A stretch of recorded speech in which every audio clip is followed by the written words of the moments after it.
to my head as just chit chatter. You may think it's egotistical or just very free, but what you say, I take none of it seriously. And even if I did, I wouldn't tell you so. I'd let you pretend to read me, and then you know. Cause I hate when one attempts to analyze. In fact, I despise those who even try to look into my eyes to see what I am thinking. That dream is over, your yacht is sinking. I tell all of you like I told all of them.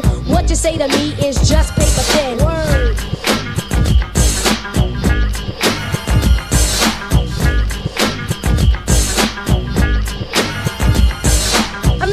Girl to try to play a man out. I take the money and again then break the hell out. No, that's not my strategy, not the game I play. I admit I play a game, but it's not done that way. Truly, when I get involved, I give it my heart. I mean, my mama sold my body, I mean every part. But if it doesn't work out, yo, it just doesn't. It wasn't meant to be, you know, it just wasn't. So I treat all of you like I treat all of them. And what you say to me is still paper thin.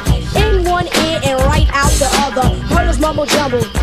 Lover, I don't pay attention, I don't concentrate. You ain't got the bait that it takes to hook this. Sucker, you missed. I put feelings aside, I know who I am. My name is Light. Is your name Sam? Cause if it is, step off, grab your coat and get lost. Wrap it, scarf around your throat and go back and catch the boat and hit the road, Sam. Don't you come back no more, no more, no more, no more. Hit the road, Sam. Don't you come back no more. So now I take precautions when choosing my mate. I do not touch until the third or fourth date, and then maybe we'll kiss on the fifth or sixth time that we meet. Like that, cause a date without a kiss is so incomplete. And then maybe I'll let you play with my feet. You can suck the big toe and play with the middle. It's so simple, unlike a riddle. It's as easy as counting a 1, 2, 3. In other terms, letters L-Y-T-E. I'll tell you, and all of you in the back and in the middle and the front. Yo.